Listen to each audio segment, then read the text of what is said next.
Amen.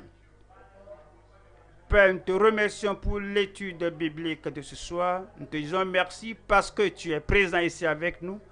Nous te remercions pour tous ceux qui sont ici et dans ces divers lieux où nous étudions la parole.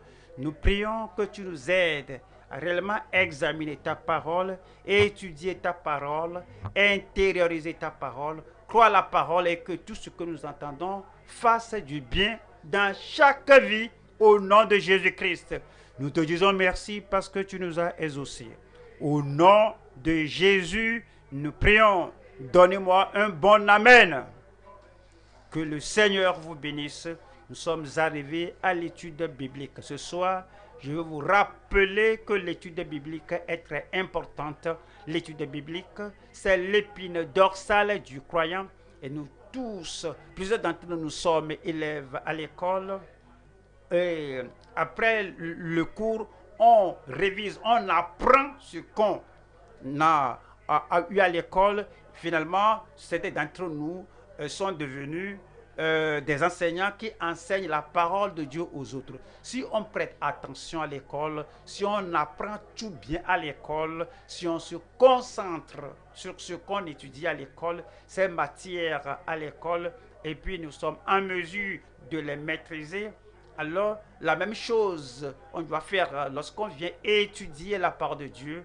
Je crois que si réellement nous évaluons les choses et bien comparer les choses, la parole de vie, la parole du salut, la parole de sa grâce, la parole de la révélation donnée par le Seigneur est plus importante que toutes les matières étudiées à l'école. Numéro 1, nous devons encourager nos enfants tels que nous les encourageons à bien étudier, à se concentrer aux études scolaires. Alors nous faisons tout que nos enfants réellement étudient et qu'ils soient quelque chose. On doit aussi faire de même, qu'ils se concentrent, qu'ils étudient la parole de Dieu. On va vouloir qu'ils aillent au ciel et nous devons les encourager à étudier la parole de Dieu plus que la vie, les matières scolaires afin d'aller au ciel. Et nos adolescents, nos enfants qui vont à l'école pour l'éducation, de même, nos adolescents ne doivent pas être laissés courir par-ci, d'ici et là et jouer des rôles, et jouer leur ruse lorsque la parole de Dieu est en cours. Vous devez savoir que vos enfants, d'adolescents, ne se concentrent pas sur la parole de Dieu plus que ce qu'ils font à l'école. Et si l'enfant est laissé comme ça, on dirait que tu es un parent imprudent, tu es un parent qui ne comprend pas le futur éternel de ses enfants. Donc il faut encourager les enfants, il faut encourager les jeunes, il faut encourager nos enfants à avoir du respect pour la part de Dieu, à apprécier la part de Dieu, à exalter la part de Dieu par-dessus la parole des hommes à l'école. Donc, nous-mêmes, la même concentration nous donnons à nos études terrestres à l'école, la même concentration et la même consécration, l'engagement que nous devons donner à la parole de Dieu maintenant. Parfois, moi-même, je suis maintenant adulte.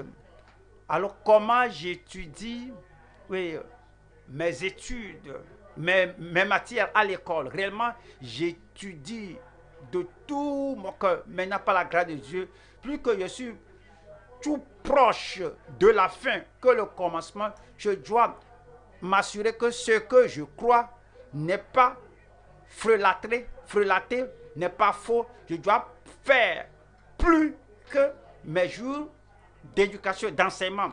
Chaque fois j'étudie, j'examine la parole de Dieu afin que je sache et que je confirme que je n'ai pas suivi des manœuvres, des fables humaines.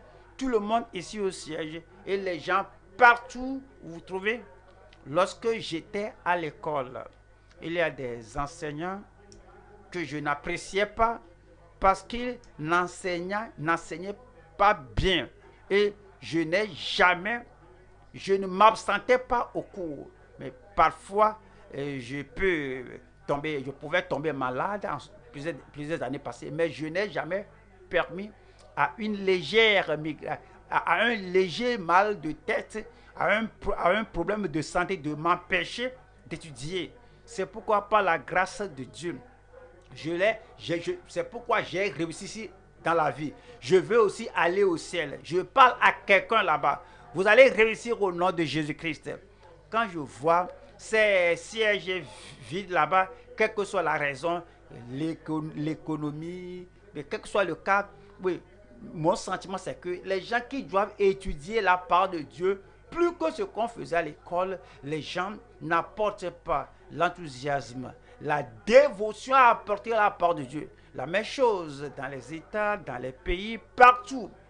Alors comprenons que si nous avons décidé de faire partir de l'église biblique de la vie profonde, donc nous devons estimer plus.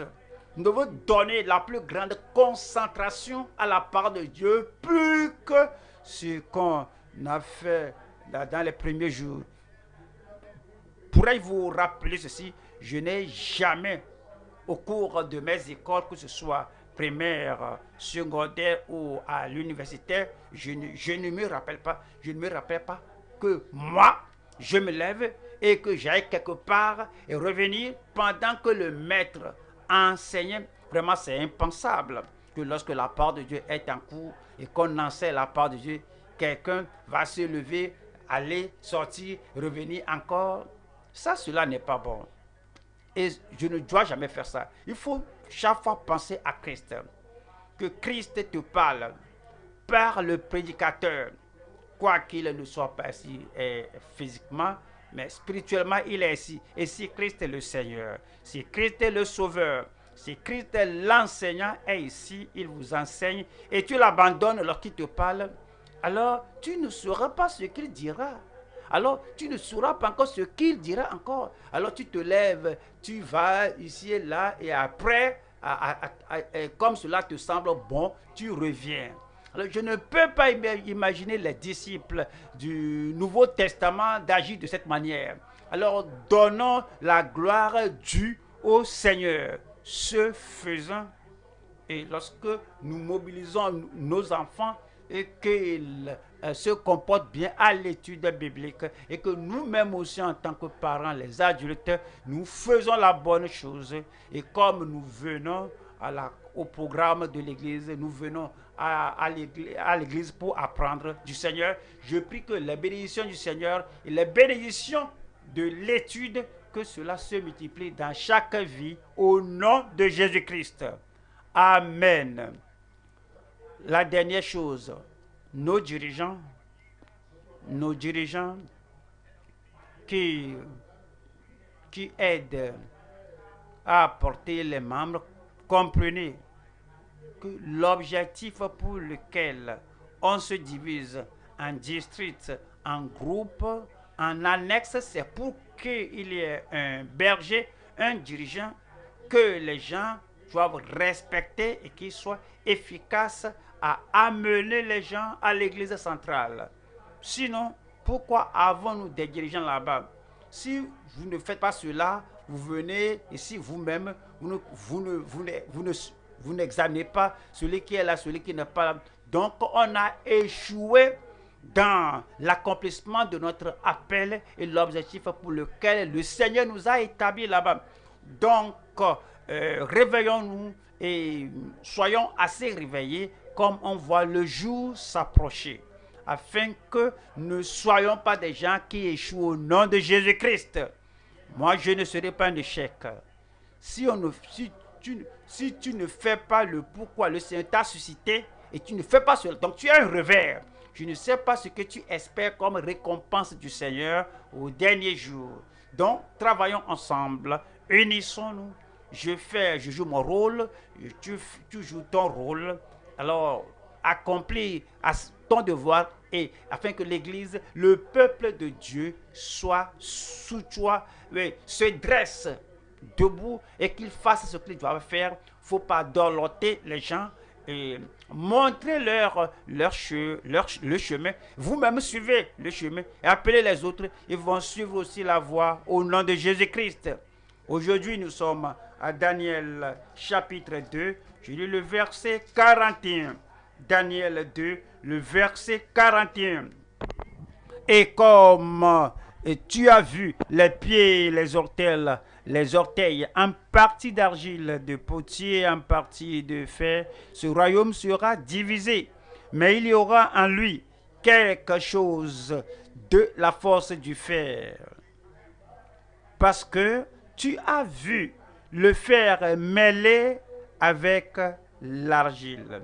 Verset 42. Et comme les doigts des pieds étaient en partie de fer et en partie d'argile, ce royaume sera en partie fort et en partie fragile. Le verset 43. Tu as vu le fer mêlé avec l'argile parce qu'ils se mêleront par des alliances humaines. Mais ils ne seront point unis l'un à l'autre. De même que le fer ne s'allie point avec l'argile. Le verset 44. Dans le temps de ces rois, le Dieu des cieux suscitera un royaume qui ne sera jamais détruit et qui ne passera point sous la domination d'un autre peuple. Il les brisera et anéantira tous ces royaumes-là, et lui-même subsistera éternellement. 45.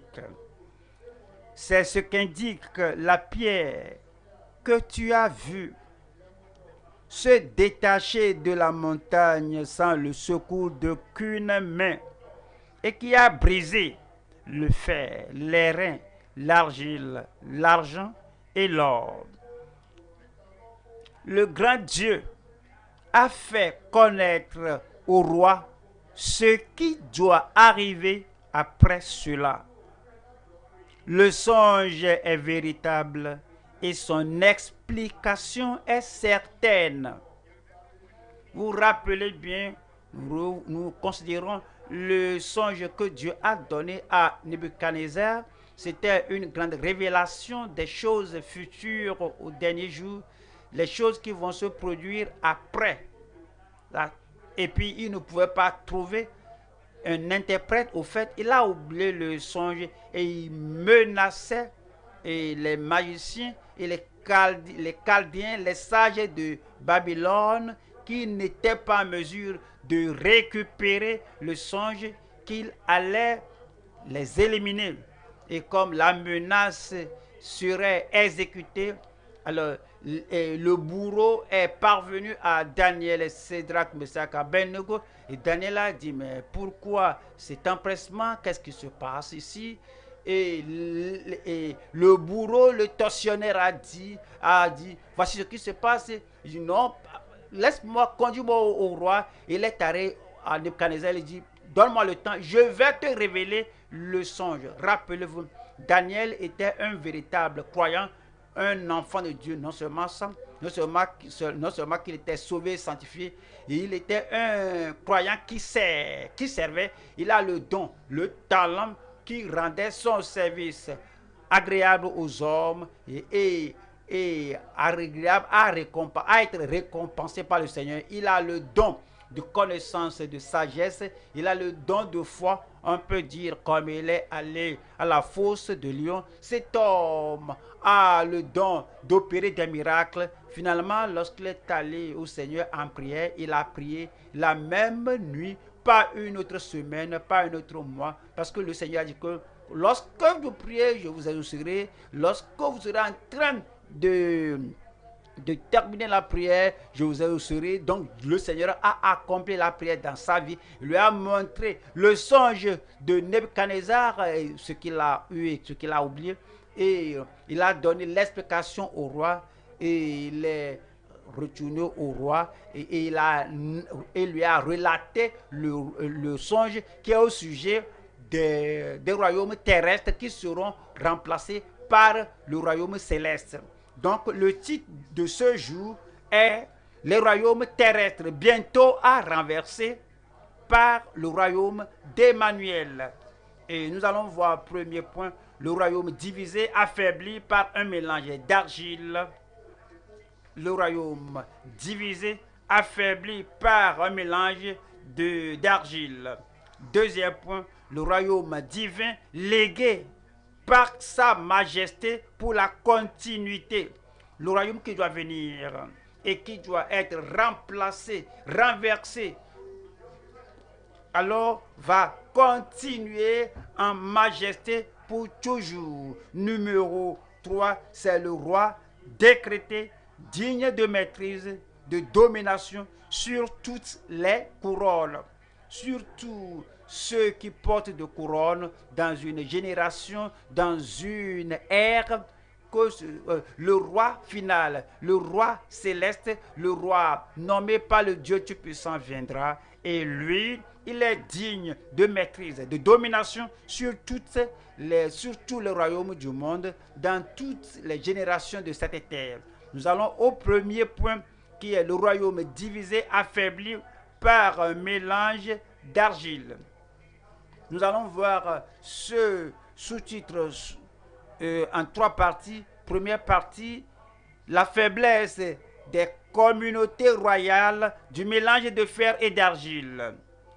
2. L'obstination des citoyens du royaume de chrétiens charnels. Numéro 3. C'est la mondanité du ramassis en tant que corrupteur du royaume. Première partie, la faiblesse des royaumes. La faiblesse des communautés royales du mélange de fer et d'argile. On a lu cela comme Daniel a interprété le rêve de Nebuchadnezzar. As-tu vu les divers royaumes? Tout d'abord, il y a l'or, c'est Babylone. 2. La poitrine, les bras, c'est le royaume médo-perse. Et 3. C'est celui qui va suivre le royaume grec. Et le dernier, qui est le 4e, vous allez voir que les pieds sont de fer et puis les orteils, 10 orteils, sont un mélange d'argile. Alors c'est ce dont il s'agit ici, la faiblesse d'un tel gouvernement, la faiblesse d'un tel système de faire le fer d'une part et l'argile d'autre part, et c'est un mélange. Et on va à Osée chapitre 7 verset 8. Osée 7 verset 8. Ephraïm se mêle avec le peuple. Ephraïm est un gâteau qui n'a pas été retourné. Ce n'est pas seulement le royaume de Babylone. Israël aussi est appelé ici Ephraïm. Ephraïm en tant que tribu, Ephraïm en tant que nation, Ephraïm en tant que le peuple sélectionné, choisi de Dieu, n'a pas gardé son intégrité, n'a pas gardé son engagement de la part de Dieu dans sa vie. Alors, et il s'était mélangé avec d'autres personnes, des gens de la chair, des gens faibles et des gens qui ne connaissent pas entièrement le Seigneur. Et il s'est dit que Ephraïm se mêle avec le peuple. Ephraïm est un gâteau qui n'a pas été retourné. Le verset 9 dit, des étrangers consument sa force. En tant qu'Église, comment vous pensez et comment on se voit l'Église en tant qu'un domaine, en tant qu'une entité appelée par le Seigneur, à qui le Seigneur a remis la parole? Alors nous devons combattre pour la foi qui a été remise aux saints une fois pour toutes. Alors, c'est bon d'aller amener les gens. Alors, on ramenait les gens à l'intérieur. C'est bon de prêcher. On accomplit la grande commission. Mais ce n'est pas bon de se mélanger, de se mêler avec le monde. Ce n'est pas d'évaluer notre consécration, notre conversion avec les gens du monde. Et puis, accommoder, abriter, héberger les gens du monde, les gens que nous voulons évangéliser. Alors, on ralentit les pas, on se refroidit et on fait entrer leur mésentendement, leur malcompréhension des Écritures et leur faux engagement au Seigneur. On se mélange, on se mixe, on se mêle avec eux, alors nous ne sommes pas un. Éphraïm et les autres nations ne sont pas unis. Éphraïm devait se différer des autres et non être uni avec les nations idolâtres. La même chose s'applique à nous. Le peuple de Dieu sauvé, sanctifié, les gens qui gagnent les âmes et qui atteignent les autres, nous devons être unis avec nous-mêmes et non unis avec les gens qui ne sont pas sauvés, et non être un avec les gens qui ne sont pas sauvés, les gens qui ne connaissent pas le Seigneur, les gens qui ne connaissent pas le mystère du royaume de Dieu. Mais Éphraïm des étrangers consume sa force et il ne s'en doute pas. Et les étrangers consument sa force et il ne s'en doute pas. En tant que croyant, si tu interagis avec les gens du monde et tu es très intime avec les gens qui n'ont pas la foi, les gens qui n'ont pas d'engagement, les gens qui ne sont pas fidèles au Seigneur, alors tu deviens un compromettant toi-même, tu perds ta force sans le savoir. Tu dirais, je suis sauvé, sanctifié, je suis baptisé dans le Saint-Esprit. Cependant, ta force se serait évaporée. Des étrangers consument sa force et il ne s'en doute pas. La vieillesse s'empare de lui et il ne s'en doute pas. Vous savez, comme j'ai lu cela, je me demande, c'est dit que la vieillesse s'empare de lui. Je m'examine, mais je dis, mais je sais que j'ai les cheveux blancs. Comment le sais-je? Parce que je me mire. Je regarde le miroir, je me mire à tout moment. Je m'examine chaque matin, je me mire, je vois le miroir. Je peux le dire que les cheveux blancs sont là. Mais Éphraïm ne se mirait pas. Le miroir de la parole de Dieu. Tu dois montrer, oui, les parties blanches de notre vie. Il ne se mirait pas à cause de cela. Les cheveux blancs sont ici et là. La compromission est ici et là. Et le rabaissement des normes du standard est là. Et l'amalgamation avec les gens du monde, c'est ici et là. Mais il ne savait pas. Et il ne se mirait pas. Lorsque nous mirons avec la parole de Dieu, on va voir la compromission qui s'insinue, on va voir le rabaissement des normes, nous allons voir les étrangers qui consument notre force. Nous allons penser à cela. Et Jacques a dit que nous allons seulement nous mirer et le laisser de cette manière et puis nous en aller. Mais nous allons faire quelque chose de ce que nous voyons du miroir. Alors on va à Osée 13, verset 9. Ce qui cause ta ruine, Israël, c'est que tu as été contre moi, par ton interaction avec les gens du monde, avec d'autres nations. C'est que tu as été contre moi, contre celui qui pouvait te secourir à cause du mélange de fer et d'argile, tu te détruis. Et alors on peut revenir au Seigneur et le Seigneur renouvellera notre force au nom de Jésus-Christ. Donnez-moi un bon amen. Vous rappelez Samson, un homme de force, un homme de puissance, un homme que le Seigneur a suscité pour vaincre les ennemis en faveur d'Israël, mais il s'est mélangé avec les gens, avec les nations environnantes jusqu'à ce que Delilah soit venu et les histoires ont commencé. Et puis Samson s'était vu à l'aise et il se voyait dans les bras de Delilah et puis il n'écoutait plus les prophéties, il n'écoutait plus les proclamateurs de la part de Dieu et il n'évaluait plus ce qu'il avait su, ce qu'il avait connu. Alors il était totalement avec la femme étrangère et finalement il a perdu les yeux, il a perdu sa force, il a perdu l'Esprit de Dieu qui œuvrait avec lui et il a tout perdu, tout ce qui a fait de lui un homme de prophétie. Nous devons être prudents dans notre vie que comme le dernier royaume viendra, le royaume que Nebuchadnezzar a vu, c'est un mélange de fer et d'argile. Nous devons être prudents afin de ne pas nous mélanger avec le monde pour perdre notre force, notre spiritualité, notre conviction, notre dévotion au Seigneur. Voyons la deuxième partie ici, c'est l'obstination des citoyens du royaume de chrétiens charnels.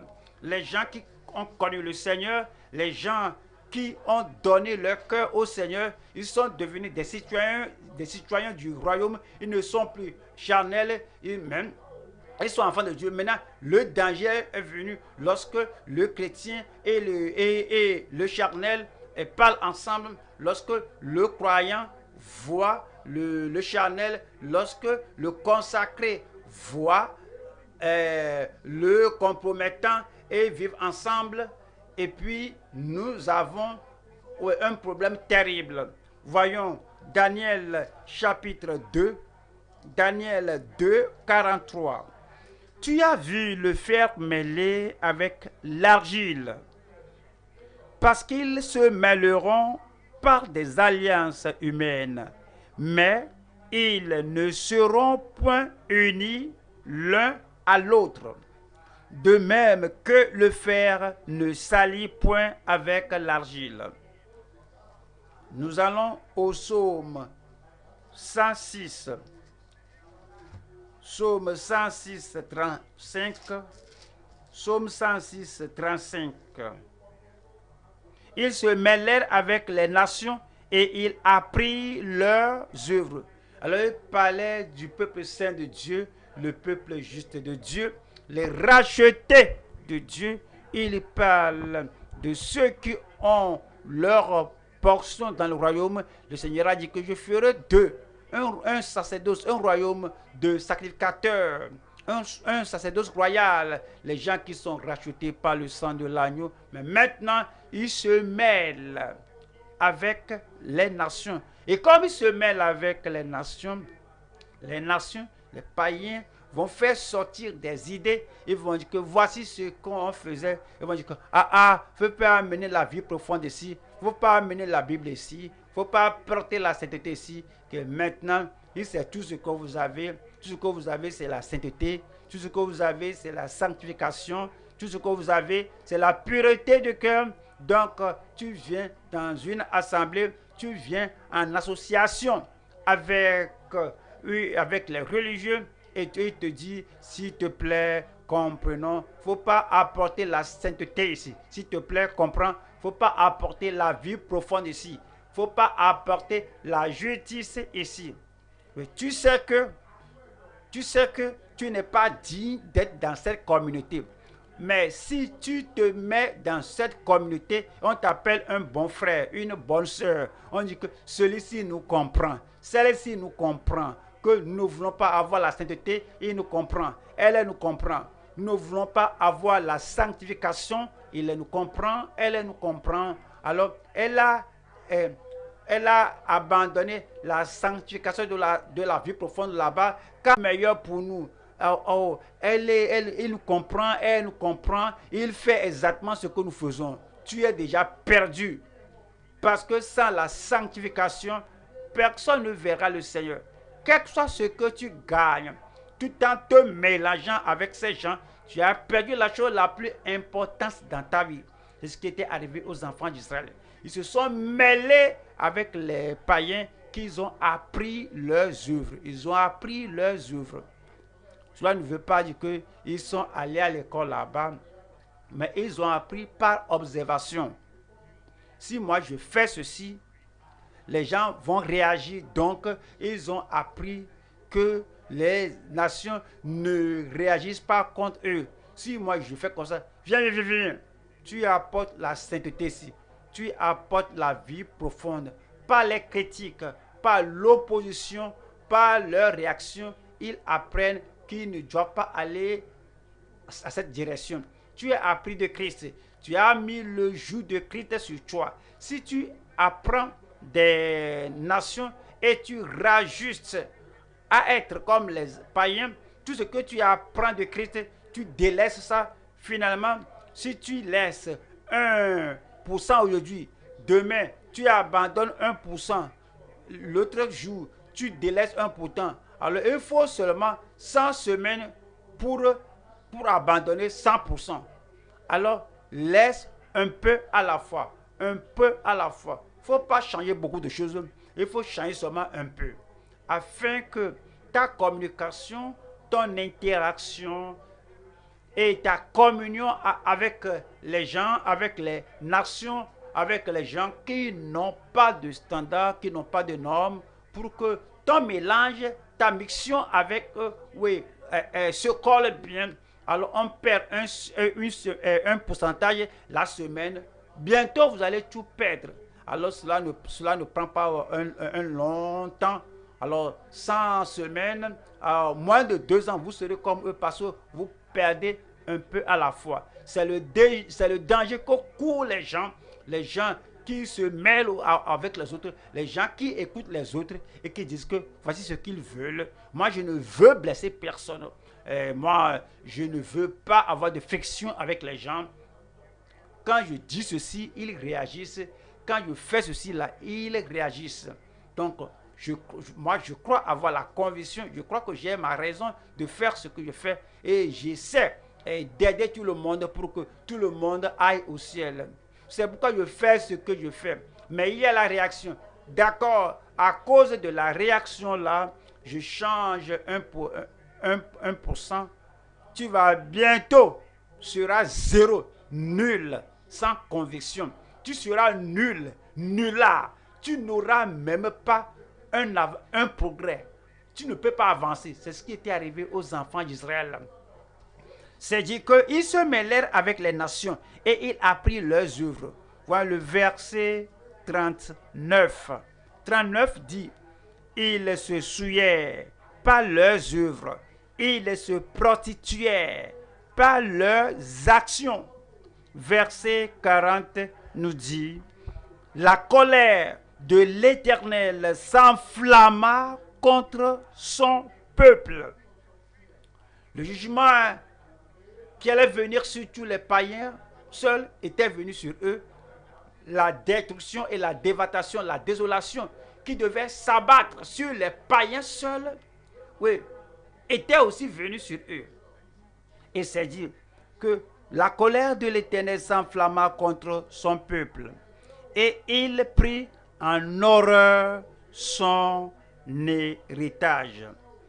Nous allons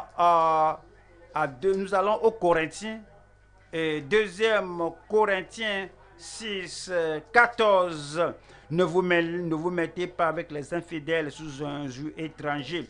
Car quel rapport y a-t-il entre la justice et l'iniquité?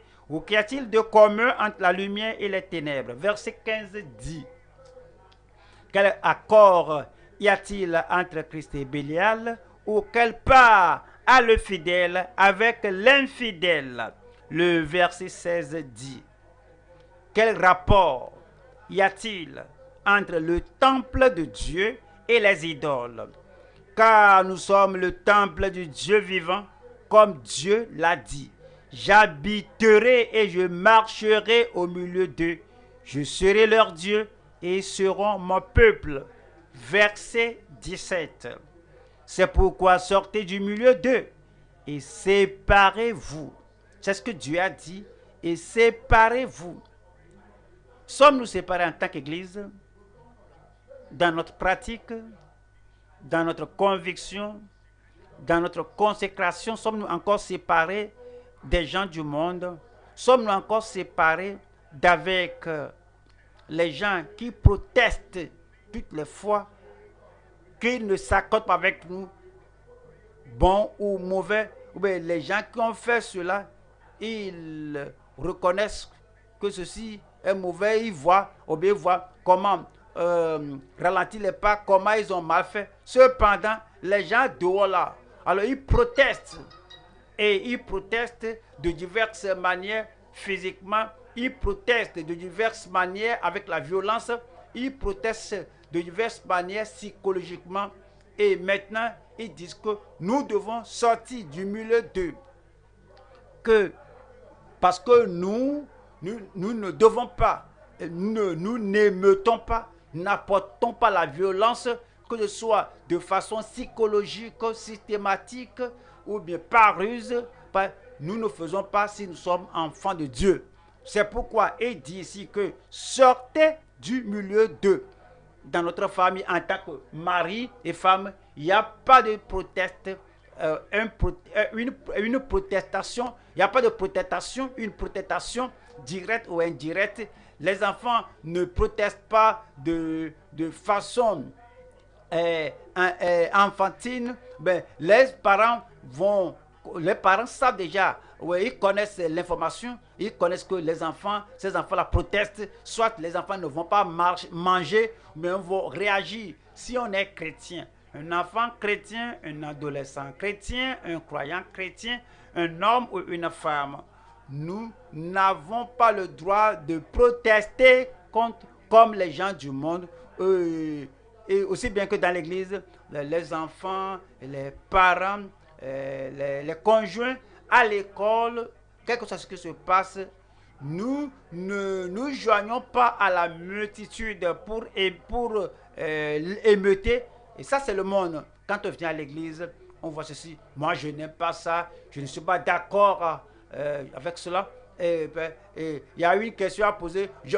Oui, on lève la main parce que le dirigeant va nous appeler pour poser la question. Le dirigeant ne sait pas ce que tu vas faire sortir de ta poche. On va essayer de commencer à citer tel verset et tu sais que tu es en train de protester.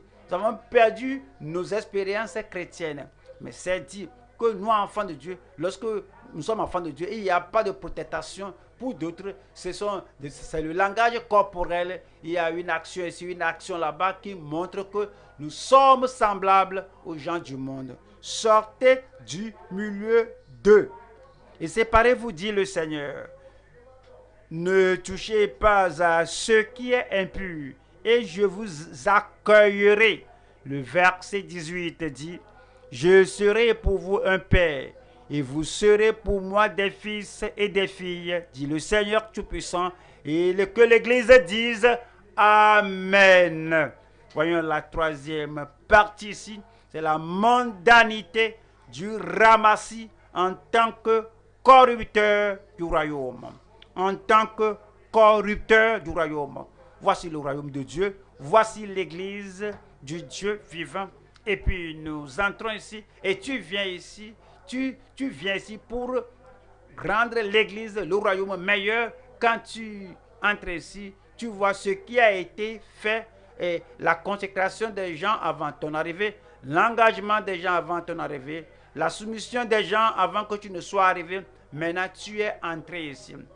Comment dois-je faire mieux les choses ici? Comment dois-je élever les standards?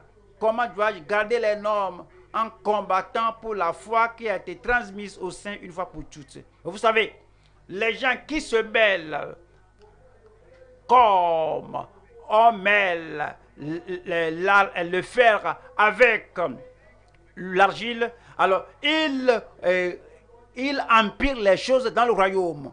Voyons ce qui est dit en Nombre. Nombre chapitre 11, verset 1. Nombre chapitre 11, verset 1. Le peuple murmura et cela déplut aux oreilles de l'Éternel. Les murmures, les plaintes déplaisent au Seigneur. Lorsque l'Éternel l'entendit, sa colère s'enflamma. Le feu de l'Éternel s'alluma parmi eux et dévora l'extrémité du camp. Voilà le verset 4. Le ramassis de gens qui se trouvaient au milieu d'Israël fut saisi de convoitise et même les enfants d'Israël recommencèrent à pleurer et dire, qui nous donnera de la viande à manger? Cette attitude et le fait de critiquer le dirigeant et se plaindre de ce que Dieu a déjà dit, cela déplaît au Seigneur et la colère de Dieu est venue sur les gens. Et certains sont devenus très émus qu'ils commençaient par pleurer et disent que qui nous donnera de la chair à manger. Cela déplaît au Seigneur. Voyons Jérémie chapitre 6. Jérémie chapitre 6, le verset 28. Ils sont tous des rebelles, des calomniateurs, de l'airain et du fer. Ils sont tous corrompus. Le prophète ne les louait pas. Le prophète ne les appréciait pas parce qu'il était rebelle, parce qu'il était rigide, parce qu'ils se sont révoltés contre Dieu, qui vont tout dévorer, déchirer, si cela ne leur plaît pas. Le Seigneur ne les louait pas. Ils disent que ils sont tous des rebelles, des calomniateurs, de l'airain et du fer. Ils sont tous corrompus. Nous allons au verset 30 qui dit: on les appelle de l'argent méprisable, car l'Éternel les a rejetés. Oui, l'argent méprisé, corrompu, des rétrogrades, car l'Éternel les a rejetés. Nous allons à Jacques chapitre 4, 4. Jacques 4, 4. Adultères que vous êtes, ne savez-vous pas que l'amour du monde est inimitié contre Dieu? Celui donc qui veut être ami du monde se rend ennemi de Dieu. Il n'est pas ami des saints, mais ami des rétrogrades. Il est ami des pécheurs. Il est ami des mondains. Et puis, il apporte ce qu'il a reçu de ses amis hors du royaume. Il les amène dans le royaume de Dieu. Et puis, c'est dit qu'il est ennemi de Dieu. Nous allons à 1 Jean 2, 15. 1 Jean chapitre 2, le verset 15 dit: n'aimez point le monde, ni les choses qui sont dans le monde. Si quelqu'un, il était sauvé, mais maintenant, si quelqu'un aime le monde, l'amour du Père n'est point en lui. Quel que soit ce que nous faisons, ce que nous disons, quel que soit ce que nous prêchons, nous demandons: est-ce que je fais cela à cause de l'amour de Dieu qui a rempli mon cœur, à cause de l'amour pour la justice, de la sainteté qui a rempli mon cœur? Est-ce que je fais cela parce que j'aime le monde des pécheurs, parce que j'aime le pécheur dans le monde, parce que j'aime les compromettants dans le monde, parce que j'aime les rétrogrades dans le monde? Donc, je vais faire ceci pour montrer mon amour pour les transgresseurs dans le monde. Et si quelqu'un aime le monde, tu aimes tant le monde que tu peux piétiner l'église, tu aimes tant le monde que tu peux déchirer les doctrines que le Seigneur nous a données. Tu as tant aimé le monde que tu vas montrer cela par tes actions négatives au peuple de Dieu. Et si quelqu'un aime le monde, l'amour du Père n'est point en lui. Voyez le verset 16. Verset 16 nous dit: car tout ce qui est dans le monde, la convoitise de la chair, la convoitise des yeux et l'orgueil de la vie, ne vient point du Père, mais vient du monde. Et le verset 17 dit: 17, et le monde passe, et sa convoitise aussi. Mais celui qui fait la volonté, celui qui fait constamment, celui qui fait en tant que priorité, celui qui fait en tant convenable ou non, mais celui qui fait lorsque c'est douloureux ou agréable, mais celui qui fait la volonté de Dieu, parce qu'il fait la volonté de Dieu promptement, il fait la volonté de Dieu de tout son cœur, il fait la volonté de Dieu volontairement. Il n'y a personne qui le pousse, il n'y a personne qui lui impose quelque chose. Il aime la volonté de Dieu, elle aime la volonté de Dieu. Et celui qui fait la volonté de Dieu là, parce qu'il est sauvé, parce qu'il est réellement né de nouveau, parce qu'il est sanctifié, parce que la nature adamique a été ôtée de son cœur. À cause de cela, sa nature, sa vie maintenant, son plaisir, ses désirs maintenant, c'est de faire la volonté de Dieu au ciel. C'est la personne qui va demeurer pour toujours. Celui qui fait la volonté de Dieu demeure éternellement. Nous allons au deuxième point. Deuxième point maintenant, nous allons voir le royaume divin légué par la majesté pour la continuité. Pour la continuité. Nous lisons Daniel chapitre 2, verset 44. Dans le temps de ces rois, le Dieu des cieux suscitera un royaume qui ne sera jamais détruit et qui ne passera point sous la domination d'un autre peuple. Il brisera et anéantira tous ces royaumes-là, et lui-même subsistera jusqu'à quand? Dites-le moi à haute voix. Lui-même subsistera éternellement. C'est le royaume divin qui est légué par la majesté. Ce n'est pas le Seigneur lui-même, c'est pour la continuité. Nous allons voir trois sous-petits points ici. 1. L'immuabilité du royaume d'Emmanuel. 2. L'indestructibilité de son royaume éternel. 3. L'incorruptibilité de son royaume établi. Numéro 1, nous allons voir l'immuabilité du royaume d'Emmanuel. On l'a déjà lu en Daniel, mais voyons Matthieu chapitre 1, 21. Matthieu 1, 21, qui nous dit: et elle enfantera un fils, et tu lui donneras le nom de Jésus. C'est lui qui sauvera son peuple de ses péchés. Toujours rappelez-vous cela. Vous professez être sauvé, vous êtes sauvé du péché. Chaque fois, rappelez-vous cela. Vous dites que vous êtes sauvé de la corruption. Chaque fois, il faut vous rappeler cela. Vous dites que vous êtes sauvé de la société sale, corrompue. Et vous êtes sorti du péché pour être mis dans le royaume de Dieu. Le verset 22. Tout cela arriva afin que s'accomplisse ce que le Seigneur avait annoncé par le prophète. Verset 23. Disant quoi? Voici la Vierge sera enceinte. Elle enfantera un fils. Et on lui donnera le nom d'Emmanuel. Ce qui signifie Dieu avec nous. Le roi qui établira, qui instaurera un royaume impérissable, a pour nom Emmanuel. Daniel 7, verset 13. Daniel 7, verset 13. Daniel 7, 13.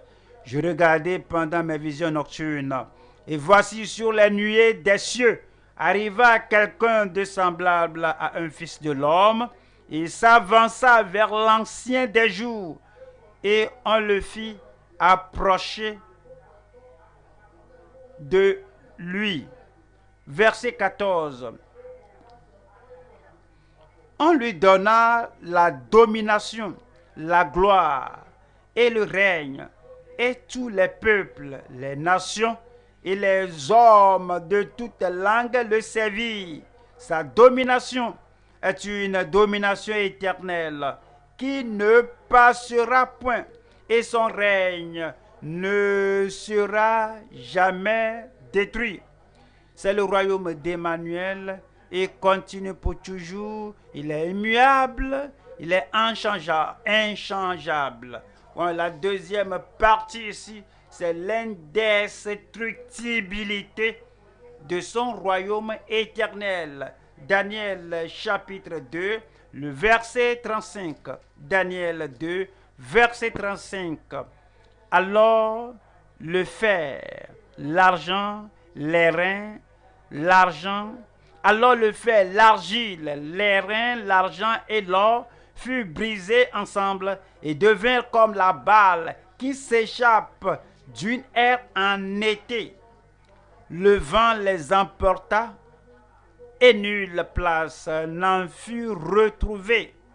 Mais la pierre qui avait frappé la statue devint une grande montagne et remplit toute la terre. Le verset 44. Ici c'est dit, dans le temps de ces rois, c'est-à-dire Babylone, Médo-Perse, Grèce et l'Empire romain, dans le temps de ces rois, de ces empires, de ces rois, le Dieu des cieux suscitera un royaume qui ne sera jamais détruit. C'est indestructible. Qui ne sera jamais détruit et qui ne passera point sous la domination d'un autre peuple. Il brisera et anéantira tous ces royaumes-là. Et lui-même subsistera éternellement. Je prie que nous soyons dans ce royaume qui va subsister éternellement au nom de Jésus-Christ. Daniel 6, 26. Daniel 6, verset 26. J'ordonne que dans toute l'étendue de mon royaume, on ait de la crainte et de la frayeur pour le Dieu de Daniel. Car il est le Dieu vivant, voyez cela, et il subsiste éternellement. Il subsiste éternellement, il subsiste éternellement. Si nous sommes enfants du même roi, nous devons être fermes aussi longtemps que nous vivons. Il nous a appelés au royaume. Et le royaume évangélique, il nous a appelés au royaume établi. Et il nous appelle au royaume éternel. Et il est le Dieu ferme, le Dieu qui subsiste éternellement. Si nous sommes enfants de Dieu, nous avons la grâce de Dieu, nous avons la nature de Dieu en nous. Nous serons aussi fermes que lui en le suivant parce que nous sommes dans le royaume, dans un royaume établi.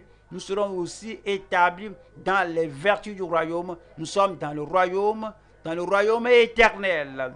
Nous serons établis dans les vertus éternelles du Seigneur qui nous a amenés dans le royaume éternel. Et c'est dit qu'il subsiste éternellement, et ce royaume ne sera jamais détruit. Et sa domination durera jusqu'à la fin. Et sa domination durera jusqu'à la fin. La domination, c'est quoi? Lorsque vous avez un territoire, vous avez des sujets, des citoyens, des subordonnés, des gens sous vous. Et ces sujets se soumettent au supérieur, à celui qui a la domination sur eux. Donc le royaume, quand nous venons au royaume de Dieu, si un homme ne naît de nouveau, il ne peut voir le royaume de Dieu. Si un homme ne naît d'eau, de la parole et d'esprit, il ne peut entrer dans le royaume de Dieu. Si nous sommes entrés dans le royaume, donc le Père a la domination sur nous et nous nous soumettons et nous sommes des sujets sous son gouvernement. On ne fait rien pour dire que moi je crois que... Non, on ne le croit pas. Je crois que voici ce que je dois faire. Non, on est soumis à lui. Frère et soeur, tu es né de nouveau. Tu es dans le royaume de Dieu. Voici son royaume. Et on ne vient pas dans le royaume pour faire ce qu'on veut. Pour faire, voyez, ce que moi je pense, ce que moi je veux faire. Et nous sommes sous sa domination jusqu'à la fin. C'est la vertu et c'est la nature de son royaume. Et c'est dit que sa domination, c'est éternel, c'est jusqu'à la fin. On va à Ésaïe 9, verset 6. Ésaïe 9, verset 6. Ésaïe 9, 6. Donnez à l'empire de la croissance, donnez à l'empire de l'accroissement et une paix sans fin au trône de David et à son royaume, l'affermir et le soutenir par le droit et par la justice. Il n'y a pas de désordre dans le royaume de Dieu. Il n'y a pas d'émeute et de confusion dans le royaume de Dieu. Il n'y a pas de déchirement dans le royaume de Dieu. Mais lui, il ordonne tout dans son royaume. Et c'est dit, et l'affermir et le soutenir par le droit et par la justice, dès maintenant et à toujours. Dès maintenant et à toujours. Depuis le temps que nous sommes entrés dans le royaume, nous avons rencontré le royaume dans l'Écriture. Nous avons rencontré le royaume qui a ses normes depuis ce temps jusqu'à toujours. Nous sommes sous la domination, sous le règne du roi du royaume. Et voilà ce que fera le zèle de l'Éternel des armées. Cela nous dit l'attitude qu'on doit avoir. Hébreux, chapitre 12, verset 14. Recherchez la paix avec tous pour ceux qui sont dans le royaume. C'est le royaume de paix. C'est le royaume du prince de la paix. Et s'il y a quelque chose qui émerge d'un cœur qui va détruire la paix du royaume, cela n'est pas bon. Cela n'est pas de Dieu. Il a dit recherchez la paix avec tous et la sanctification sans laquelle personne ne verra le Seigneur. Et le verset 28 nous dit, c'est pourquoi, recevant un royaume éternel, le royaume de paix, c'est pourquoi recevant un royaume, le royaume dont la domination est éternelle, c'est pourquoi recevant un royaume inébranlable, montrons notre reconnaissance en rendant à Dieu un culte qui lui soit agréable, avec piété et avec crainte. Nous allons voir la troisième partie ici, c'est l'incorruptibilité de son royaume établi. L'incorruptibilité de son royaume établi. Nous allons aux Éphésiens 5. Éphésiens chapitre 5. Éphésiens 5, je lis le verset 5. Car sachez-le bien, aucun impudique, c'est-à-dire adultère, un homme charnel, une femme sale, car sachez-le bien, aucun impudique, aucun d'eux, quelle que soit sa couche sociale, quelle que soit l'église, quelle que soit la communion, sachez-le bien, aucun impudique ou impur, impur en pensée, impur en action, impur en disposition, impur en ce qu'il enseigne, ce qu'il croit, ce qu'il sente, ce qu'il pratique. C'est-à-dire, car sachez-le bien, aucun impudique ou impur ou cupide, c'est-à-dire idolâtre. Un homme, un cupide est un idolâtre. S'il convoite l'argent, il fait de l'argent son idole. Il élève l'argent, il exalte l'argent au-dessus de Dieu. L'argent devient une idole. S'il donne l'argent, s'il lui élève un homme, une femme, plus que Dieu, l'homme, la femme devient une idole. Si ce qu'il a dans le monde, la chose occupe son cœur, alors il élève la chose, il pense à la chose plus que Dieu, la chose devient une idole. Et c'est dit, cupide, je veux, je désire, j'embrasse, Delilah peut devenir une idole.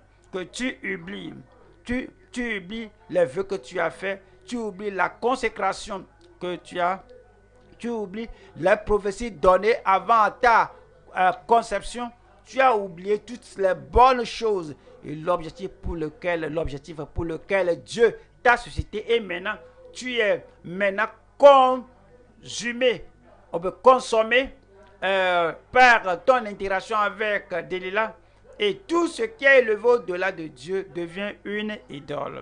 Et dit, car sachez-le bien, aucun impudique ou impur ou cupide, c'est-à-dire idolâtre, n'a d'héritage dans le royaume de Christ et de Dieu. Voilà le verset 6. 6 dit que personne ne vous séduise par de vains discours, car c'est à cause de ces choses que la colère de Dieu vient sur les fils de la rébellion. Je prie que nous demeurions dans le royaume et que rien ne soit une idole dans notre vie au nom de Jésus-Christ. Amen. Nous allons au troisième point. Nous allons voir le roi décrété, digne de domination sur toutes les couronnes. Celui-là que Dieu le Père, le roi du ciel, a décrété que voici le roi qui va régner, gouverner éternellement. Voici le roi digne de domination, digne de maîtrise sur toute la couronne. Daniel chapitre 2, 45. C'est ce qu'indique la pierre que tu as vue se détacher de la montagne sans le secours d'aucune main et qui a brisé le fer, l'airain, l'argile, l'argent et l'or. Le grand Dieu a fait connaître au roi, à Nebuchadnezzar, ce qui doit arriver après cela. Le songe est véritable et son explication est certaine. Allons au psaume 2. Psaume chapitre 2, verset 6. C'est moi qui ai oint mon roi sur Sion, ma montagne sainte. Verset 7. Je publierai le décret. L'Éternel m'a dit, tu es mon fils. Je t'ai engendré aujourd'hui. Le verset 9 dit, demande-moi et je te donnerai les nations pour héritage. Voici le roi, voici le Seigneur, voici le Sauveur qui aura les païens, les nations du monde auront des gens dans son royaume, des gens sauvés, les gens qui serviront le Seigneur de tout leur cœur, de toute leur âme, de tout leur esprit. Je te donnerai les nations pour héritage, les extrémités de la terre pour possession. C'est ce qui encourage Jésus à encourager et à aller toutes les extrémités du monde, les villes, les communautés, les villages, parce que la promesse était là, la prophétie était donnée, que le Dieu Tout-Puissant va donner les extrémités de la terre pour possession au roi qu'il a décrété et ordonné. Le verset 9. Tu les briseras avec une verge de fer. Tu les briseras comme le vase d'un potier. Nous allons voir trois sections ici. 1. La puissance surnaturelle derrière la pierre qui brise. 2. Le pouvoir souverain conféré au Fils irréprochable. 3. La puissance salvatrice et sanctificatrice du souverain tout suffisant. Numéro 1, c'est la puissance surnaturelle derrière la pierre qui brise. Daniel chapitre 2, verset 34. Daniel 2, le verset 34. Tu regardais lorsqu'une pierre se détacha sans le secours d'aucune main. Ce n'est pas naturel. Une pierre se détacha sans le secours d'aucune main, sans l'instrumentalisation d'une main humaine, sans le secours d'une main humaine. C'est Christ, né d'une vierge, non selon l'instrument naturel, et il a mené une vie surnaturelle et non selon la force humaine et non selon ce qu'on obtient dans la société. Ces miracles ne sont pas issus de l'éducation humaine ou de l'élévation humaine. Il n'y a rien qui se relie à l'humain, mais la main, sans le secours d'aucune main, la main qui vient, et il est là, et il est mort, et il était mort, oui, lorsque les autres étaient crucifiés et ensevelis, lui, il est ressuscité sans le secours d'un homme. Il était avec les disciples 40 jours avec des preuves, des signes, des preuves ineffables. Et après les 40 jours, il était allé au ciel sans le secours humain. C'est lui, il est souverain, il a le pouvoir. Et tu regardais, tu voyais, et tu voyais, et, et,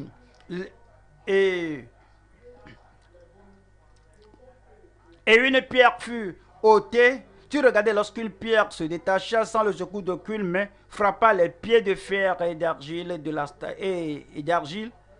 statue et les mit en pièces. 35. Alors le fer, l'argile, les reins, l'argent et l'or furent brisés ensemble et devint comme la balle qui s'échappe d'une aire en été. Le vent les emporta et nulle trace n'en fut retrouvée. Mais la pierre qui avait frappé la statue devint une grande montagne et remplit toute la terre. Et remplit toute la terre. Où que le soleil brille, c'est la terre, remplit toute la terre. Où que les hommes se trouvent, c'est toute la terre. Et Christ va régner, le règne, la domination, la puissance remplit toute la terre. C'est la puissance surnaturelle manifestée derrière la pierre qui brise. Apocalypse 11, Apocalypse chapitre 11, verset 15. Cela parle que le royaume. Apocalypse 11, 15. Le septième ange sonna de la trompette. Et il y eut dans le ciel de fortes voix qui disaient: le royaume du monde est remis à notre Seigneur. Le royaume dans chaque pays, dans chaque continent du monde, dans chaque nation du monde, le royaume du monde est remis à notre Seigneur. Et à la dernière démonstration de l'Empire romain, tous les royaumes de ce monde deviendront. Le royaume du monde est remis à notre Seigneur et à son Christ, et il régnera au siècle des siècles. Amen. Je serai là. Je dis, je serai là. Pas le salut, c'est pas le salut qu'on est là. C'est pas la sanctification qu'on va là-bas. C'est pas la sanctification que personne ne verra le Seigneur. À chaque moment, que les gens soient avec nous ou pas, nous recherchons la paix avec tous et la sanctification sur laquelle personne ne verra le Seigneur. C'est ainsi qu'on sera là. Et il dit que le royaume de ce monde deviendra le royaume de notre Dieu et de son Christ et régnera au siècle des siècles. Nous allons à la deuxième partie ici. C'est le pouvoir souverain conféré au Fils irréprochable. Au Fils irréprochable. On va Ésaïe 9, 5. Ésaïe 9, 5. Ésaïe 9, 5. Car un enfant nous est né, un fils nous est donné. La domination reposera sur son épaule. On l'appelle l'admirable conseiller, Dieu puissant, Père éternel, prince de la paix. Le verset 6 nous dit: donner à l'empire de l'accroissement et une paix sans fin. Le royaume de Christ, le royaume de ce Fils impeccable, le royaume du Fils surnaturel de Dieu. Et la domination et c'est donner à l'empire de l'accroissement et une paix sans fin au trône de David et à son royaume, l'affermir et le soutenir par le droit et par la justice, de maintenant et à toujours. Voilà ce que fera le zèle de l'Éternel des armées. Amen. La puissance, le pouvoir de Satan ne peut pas retarder, empêcher, ralentir, détruire le zèle du Seigneur. Le pouvoir d'un homme, les règles d'un homme, les règles des hommes sur terre ici ne peuvent pas triompher du zèle du Seigneur. Christ sera roi. Le Fils de Dieu sera roi. Le Fils irréprochable de Dieu sera le Seigneur des seigneurs et le roi des rois. Et le zèle de l'Éternel des armées fera cela. Que quelqu'un dise Amen. Troisième partie ici, c'est la puissance salvatrice et sanctificatrice du souverain, tout souverain. Il a la puissance, il a l'autorité, il a la majesté, il a la toute suffisance de sa souveraineté, de la force, des vertus du ciel, des possibilités du ciel, afin que sa puissance agisse dans chaque homme. Et c'est dit. Et il a la puissance salvatrice, il sanctifie, il a la puissance sanctificatrice, il a la puissance suffisante, il est tout suffisant afin d'instaurer son royaume, afin d'établir son peuple dans son royaume. Acte des apôtres, acte 4, verset 11. Acte, voici la pierre, verset 11. Jésus est la pierre qui se détacha de la montagne sans le secours d'aucune, mais a frappé l'image et il a frappé la montagne et tout est écrasé. La pierre là, et que Jésus est la pierre rejetée par vous qui bâtissez et qui est devenue la principale de l'angle. Est devenue la principale de l'angle, est devenue la toute puissante pierre, est devenue la pierre indestructible, la pierre incontestable qui brise tout en pièces. Et le verset 12 dit, il n'y a de salut en aucun autre, car il n'y a sous le ciel, il n'y a de salut en aucun roi, en aucun dirigeant, quelque part, en aucune religion, quelque part. Il n'y a de salut en aucun autre. Car il n'y a sous le ciel aucun autre nom qui a été donné parmi les hommes par lequel nous devions être sauvés. Il a la puissance salvatrice et il est tout suffisant. Il peut nous garder dans le salut, il peut nous garder juste, il peut nous garder saints en tant que citoyens du royaume jusqu'à la fin. Nous allons à Matthieu 21, Matthieu 21, 42. Matthieu 21, verset 42. Jésus leur dit, n'avez-vous jamais lu dans les Écritures la pierre qu'ont rejetée ceux qui bâtissaient est devenue la principale de l'angle. C'est du Seigneur que cela est venu. Toutes ces prophéties sur la pierre, ces prédictions sur la pierre et toutes ces déclarations qui seront accomplies au sujet de la pierre, ce sont les œuvres du Seigneur. C'est ce que le Seigneur a souligné, c'est ce qu'il a prédit, c'est ce qu'il a prophétisé et proclamé et dit que c'est du Seigneur que cela est venu et c'est un prodige à nos yeux. Verset 44. 44 dit, celui qui tombera sur cette pierre s'y brisera. Ceux qui vont volontairement venir au Seigneur, j'ai entendu, j'ai vu, je vois que si je continue de cette manière, il y a le châtiment, il y a la perdition, il y a le mal, il y a le regret éternel. Et tu tombes sur la pierre et ton cœur sera brisé et toutes ces choses seront brisées autour de ta vie. Maintenant, tu vis libre parce que le joug est brisé et les choses mauvaises du passé sont brisées aussi. Mais ceux qui attendent et ne vont pas prier et ne seront pas convaincus, ne vont pas tomber, ne vont pas se prosterner au pied de ce puissant roi, au pied de ce puissant Seigneur. Et celui sur qui elle tombera sera écrasé.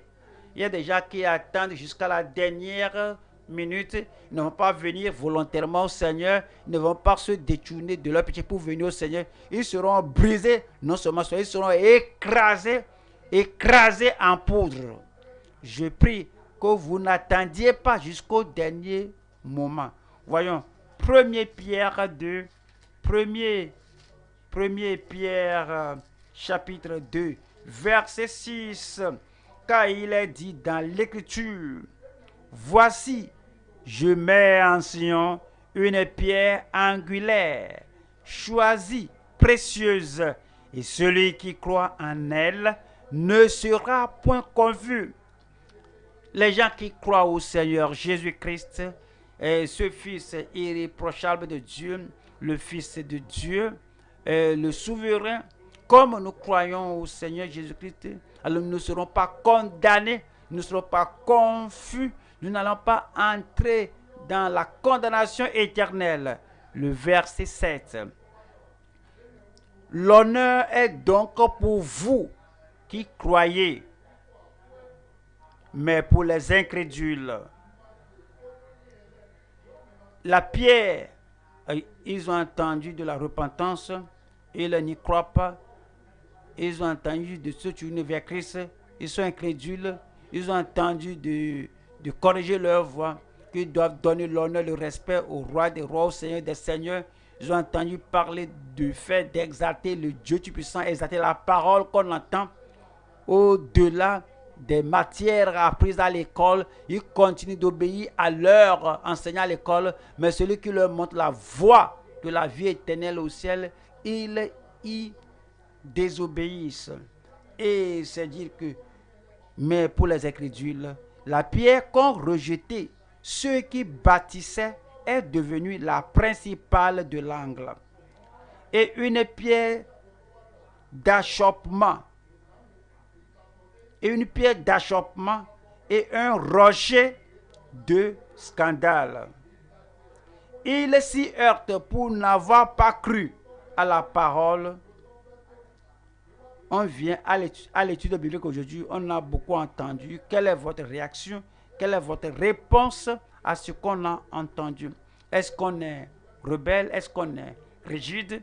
Est-ce qu'on est obstiné? Est-ce que moi je vais faire ce que je veux? Moi je ne veux pas qu'un roi, un seigneur, un roi des rois, un seigneur des seigneurs, je ne veux pas écouter ses commandements. Moi je veux suivre ma voie. Il y a la perdition, il y a le châtiment, il y a la damnation, mais pour ceux qui ne vont pas se soumettre au roi des rois et au Seigneur des seigneurs, ils sont désobéissants. Et une pierre d'achoppement et un scandale. Ils s'y heurtent pour n'avoir pas cru à la parole et c'est à cela qu'ils sont destinés. Mais ceux qui entendent parler du Fils de Dieu, le Fils irréprochable de Dieu, ceux qui entendent parler de celui-là qui est mort pour nous à la croix du calvaire, les gens qui entendent parler de celui-là qui a versé son sang pour notre rédemption et ils se soumettent au Seigneur, ce sont les gens-là et qui disent que, verset 9, vous au contraire, vous êtes une race élue, un sacerdoce royal, une nation sainte, un peuple acquis, afin que vous annonciez les vertus de celui qui vous a appelé des ténèbres à son admirable lumière. Amen. Il nous appelle à la lumière et nous allons briller avec la lumière de l'évangile au nom de Jésus. Ils nous disent ce qui doit être notre attitude en Hébreux 13. Hébreux chapitre 13, verset 12. C'est pour cela que Jésus aussi, afin de sanctifier le peuple, il a la puissance sanctificatrice, il nous sauve, il a la puissance pour sauver, alors il nous sauve, il a la puissance pour sanctifier aussi. C'est pour cela que Jésus, aussi afin de sanctifier le peuple par son propre sang, a souffert hors de la porte. Verset 13 dit, sortons donc pour aller à lui, sortons donc pour aller à lui hors du camp, en portant son eau propre. Tu peux être honni, d'être saint, d'être séparé au Seigneur, de t'être donné aux Écritures. Tu peux être dénigré, calomnié, parce que tu es pour la sanctification sans laquelle personne ne verra le Seigneur. Et il dit que sortons donc pour aller à lui hors du camp en portant son eau propre.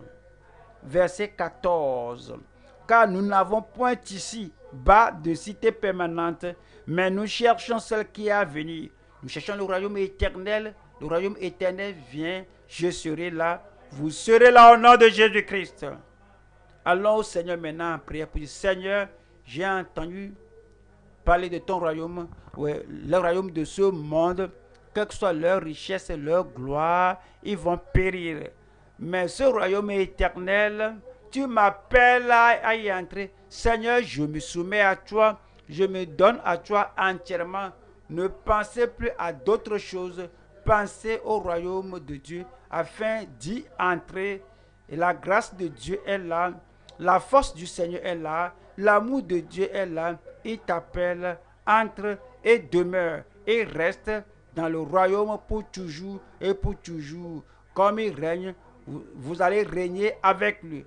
Entrez dans le royaume.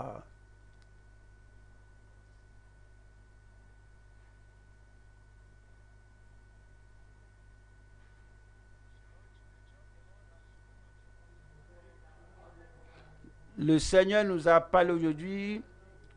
Tenons-nous debout tous et présentons-nous au Seigneur.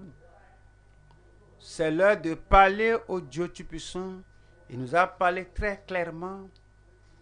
Et ce qu'il veut de nous est très clair. Où que vous soyez, si vous allez tirer profit de l'étude, alors présentez-vous au Seigneur et priez. Sinon, notre arrivée à l'étude biblique sera en vain. Déjà, l'enseignant nous a parlé ce qui doit être notre attitude et plusieurs d'entre nous relèguent l'étude en arrière-plan. Donc, sincèrement, nous devons prier. Si tu as découvert l'attitude en toi, et l'attitude qui fera perdre le sens de l'étude biblique, ce n'est pas un lieu de mauvaises habitudes. Nous amenons nos enfants à l'étude et vont commencer à faire d'autres choses. Alors, beaucoup de nos jeunes font d'autres choses lorsque l'étude biblique est en cours. Donc, comme nous sommes ici, on ne doit rien faire de mauvais. Faisons tout qu'à partir de ce jour, nous allons tout faire. Nous allons faire ce qui est nécessaire pour que l'étude biblique qui nous enseigne, qui nous instruit à suivre la voie du Seigneur, que notre attitude vis-à-vis de l'étude biblique change. Beaucoup de personnes viennent à l'étude biblique lorsque on est au deuxième point. Ceci n'est pas bon. L'étude biblique est la puissance de l'Église et la puissance du croyant. Les dirigeants, on s'en fiche si les membres sont là ou pas. Celui qui est là, celui qui n'est pas là, on n'est pas dérangé.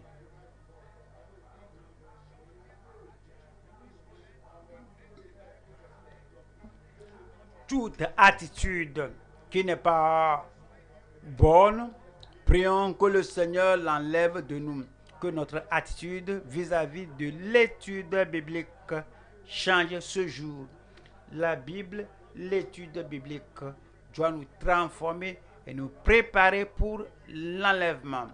Aujourd'hui, repentons-nous Que le Seigneur ait pitié de nous, que notre vie soit une bonne vie. On vient à l'étude biblique à l'heure, on passe le temps pour prier, pour que ce qu'on nous enseigne le jour-là, que la parole de Dieu reste en nous et que par la grâce de Dieu, ce que Dieu veut qu'on soit, ce que Dieu veut que l'Église soit, qu'on le soit.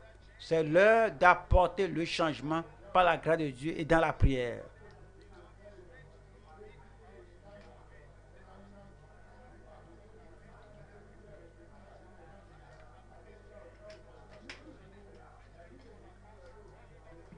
Prions le Seigneur.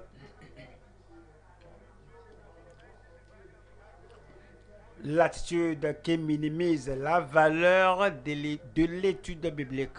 Prions que tout cela soit ôté de notre vie. Et repentons-nous de toute mauvaise attitude envers l'étude biblique. Le Seigneur, de façon gracieuse, nous a révélé l'apparition, l'avènement du royaume de Christ, le royaume de Dieu, qui va renverser le royaume de ce monde. Le royaume de Christ sera un royaume fort, éternel, le royaume que nous espérons. Et l'enseignant, le pasteur nous a dit ce soir la vie que nous devons mener afin d'être qualifiés pour le royaume de Dieu, afin d'entrer dans le royaume. On nous a dit le danger de mélanger la christianité avec le monde, que ce soit dans notre vie, nous ne devons pas courir le risque de mélanger la vie chrétienne avec le monde. Les gens qui se mélangent avec le monde, nous devons tout faire pour pouvoir les séparer, les enlever du monde. On ne doit pas faire un mélange de fer et d'argile. Alors la christianité, le christianisme est totalement différent du monde et nous devons être différents des gens du monde. On ne doit pas unir. Nous ne devons pas nous mêler avec les gens du monde en mariage, en affaires, en toutes choses. Si on aime le monde, la Bible dit que l'amour du monde n'est pas en nous. Si on aime le monde, donc on deviendra ennemi de Dieu. Donc examinez votre vie, votre famille. Y a-t-il un domaine où vous vous mêlez avec le monde? Et y a-t-il un domaine où vous êtes intime avec le monde et vous n'êtes pas séparé d'avec le monde? Vous êtes amis du monde. Et si vous allez entrer dans le royaume de Dieu, voici le temps, l'heure de vous séparer de cette relation pour que vous ne soyez pas corrompus en parlant comme les gens du monde, en vivant comme les gens du monde, en agissant comme les gens du monde. La parole de Dieu éclaire ce jour. Si vous devez être membre du royaume d'Emmanuel qui ne sera jamais détruit, voici l'heure de décider. Résistez à tout homme, à toute femme qui aimerait vous corrompre et ôter la pureté de vie que l'évangile vous a donnée. Vous devez résister. Vous devez décider ce jour que après avoir gagné cette parole de Dieu, vous n'allez pas permettre que les gens de ce monde ôtent cela de ta vie. Les gens de ce monde, les inconvertis ne feront pas partie du royaume de Christ. Aujourd'hui, examine ta vie. Et si ta vie est contraire à celle de Christ, et il est temps de donner ta vie au Seigneur. On connaît qu'en tant que chrétien, on ne doit pas faire partie du monde.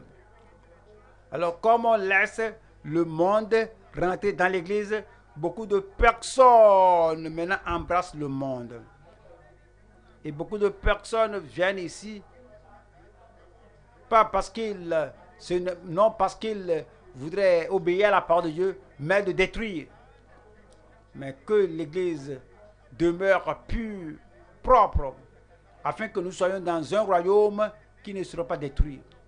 Dieu merci, la nature du royaume de Christ va pousser chacun de nous à désirer le royaume là. C'est le royaume éternel, le royaume de Christ, c'est le royaume permanent. Une fois dans le royaume là, toutes les larmes seront ôtées, les problèmes de cette vie, le dérangement de cette vie, les persécutions de cette vie, tous seront oubliés dans le royaume de Christ. La Bible a dit que Dieu effacera, Dieu essuiera toute larmes, tout ce qui occasionne la douleur sera oublié. Prions le Seigneur, désirons, prions que le royaume de Christ qui est immuable, qui est impérissable, le royaume d'Emmanuel, c'est un royaume où tout demeure, tout ce qu'on cherche est là. Entrez dans le royaume là, vous serez à jamais reconnaissant au Seigneur. C'est le royaume indestructible, le propriétaire, le fondateur, le roi du royaume est le créateur de toutes choses et personne ne peut rien détruire là-bas. Prie, que je prie, qu'on œuvre tel qu'on doit le faire. Et vous regardez nos campagnes, nos sorties d'évangélisation, alors faisons tout bien et tout ce qui veut entrer et amener la saleté dans le royaume, et sachant que c'est un royaume de puissance, un royaume de justice, un royaume où le royaume où la paix, la joie ne seront jamais ôtées. Alors prions et qu'on reçoive la grâce de pouvoir œuvrer jusqu'à ce qu'on entre dans le royaume. Le royaume de justice est différent du royaume de corruption de ce monde, royaume de souffrance, royaume du mal de ce monde. Arrivé là-bas, c'est un royaume parfait, un royaume de paix, un royaume de bonheur. C'est pourquoi on est chrétien, c'est pourquoi on est membre de ce royaume et on se prépare à entrer dans ce royaume. Lorsque nous nous soumettons à la part de Dieu et nous soumettons à tout ce qui nous est enseigné, Dieu le Tout-Puissant par sa grâce nous donnera tout. C'est le désir de Dieu et il nous l'a fait connaître qu'il désire nous donner le royaume là et nous allons faire partie du royaume là. La puissance, le pouvoir de l'enfer, les démons ne peuvent pas nous empêcher. Alors nous avons réellement suivi le Seigneur jusqu'à ce niveau et ne nous abandonnera pas. Prions le Seigneur que Seigneur, je désire ce royaume. Je veux être dans ce royaume-là. Vous devez vous examiner. Tout ce qui vous disqualifie de ce royaume-là, abandonnez-le. Toute compromission, toute mondanité, toutes les choses mauvaises du monde qui sont entrées dans ta vie, délaisse-les, abandonne-les pour que le royaume que tu cherches là, le royaume de Dieu qu'on cherche là, que tu sois là, que tu ne sois pas disqualifié.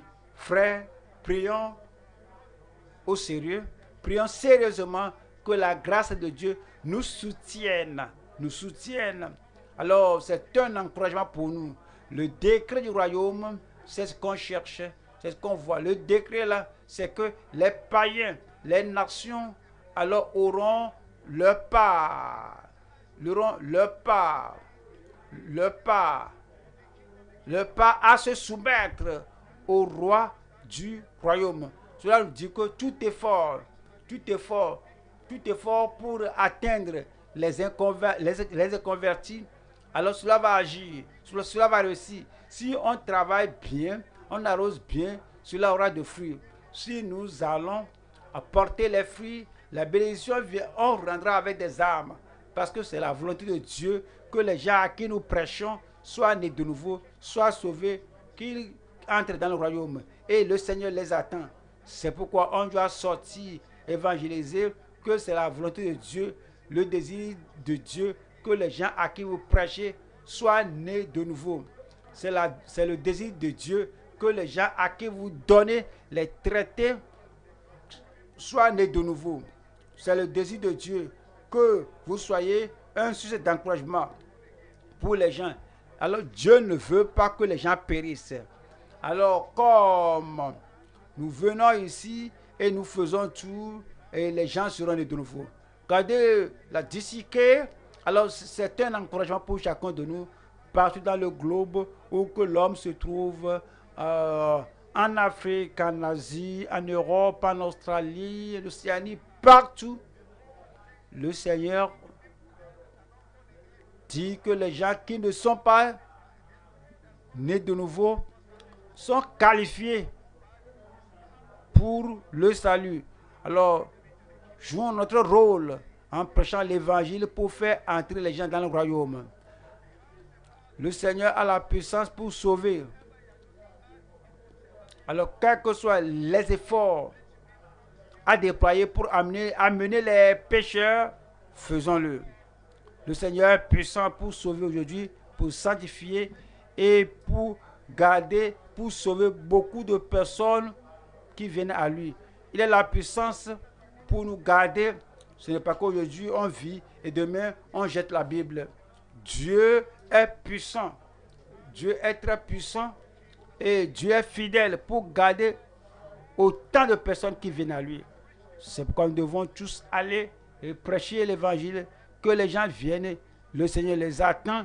Il a fait toutes les provisions. Son amour est là, sa compassion est là, sa parole est là. Seulement amenez-les pour que Emmanuel les sauve. Comme nous allons vers eux et que nous leur prêchons, que nous leur disons le pur évangile et non des histoires. Parlons-leur, prêchons l'évangile aux gens. Le principe est là. Il ne faut pas abandonner l'évangile pour dire d'autres choses. Nous tous, qu'on sorte pour évangéliser, que tout le monde prêche la parole de Dieu, qu'on encourage les gens, qu'on fasse le suivi pour que les gens, pour qui Jésus est mort, ne périssent pas. Faisons tout ce qu'on peut faire et je sais que par la grâce de Dieu, le Seigneur va le faire. Rappelez-vous, tous ceux qui n'accepteront pas le Seigneur, tous ceux qui le rejettent maintenant, tous ceux qui ne vont pas obéir et accepter le Seigneur seront châtiés. Si tu m'entends maintenant et si tu ne reconnais pas Christ, tu m'entends maintenant, tu ne reconnais pas Christ comme ton sauveur, je t'encourage à le faire maintenant. Si tu tombes sur lui maintenant, tu seras brisé. Mais si tu attends, et quand ce qui tombe sur toi, il t'écrasera en poudre. Il t'écrasera. Donne ta vie à Christ maintenant.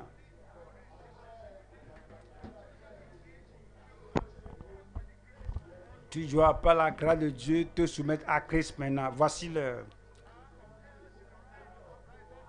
Donne ta vie à Christ maintenant.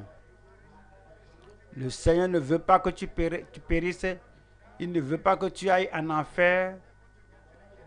Donne ta vie à Christ maintenant. Nous avons appris bien de choses ce soir. Nous ne pouvons pas quitter ici sans rendre grâce au Seigneur pour le pasteur qui nous a enseigné. Prions le Seigneur que le Seigneur touche le pasteur, que le Seigneur lui impose la main et qu'il lui donne plus de sagesse, plus de force pour le rafraîchir. Comme il s'apprête à aller au Cameroun pour la croisade, pour la disciple, que le Seigneur l'utilise plus que jamais, que la parole de sa bouche et fasse de grands miracles, qu'il ait la joie dans son cœur, que le Seigneur soit avec lui. Que le Seigneur, le Dieu Tout-Puissant, soit avec notre mère dans le Seigneur.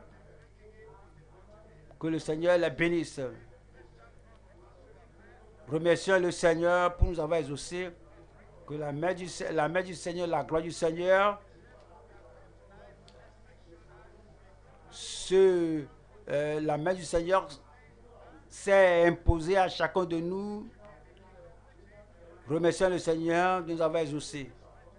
Prions ensemble. Père, nous te remercions, nous te sommes reconnaissants. Merci de nous avoir visités par ta parole, par ton esprit. Ce que tu nous as dit ce soir, Ce sont des choses qu'on oublie un peu. Il y a des gens qui transforment l'étude biblique en une autre chose. Mais ce soir, tu nous dis de faire votre face et revenir à toi au nom de Jésus-Christ. Aide chacun de nous. Qu'on s'encourage. Le retard à l'étude, l'indifférence au programme de l'Église. Seigneur, aide-nous. Que l'étude biblique ne soit pas enlevée de restaure la joie et réveille notre âme à nous accrocher à l'étude biblique au nom de Jésus-Christ. Nous espérons le royaume d'Emmanuel, le royaume de justice et de puissance. Seigneur, comme nous vivons en entente du royaume de Christ, tout ce qui souille, tout ce qui minimise la justice, tout ce qui nous apporte ou nous amène au monde, ce qui amène le monde à l'église. Seigneur, ôte ces choses au nom de Jésus-Christ.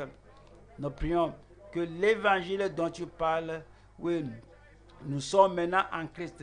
Nous sommes contents de ce royaume.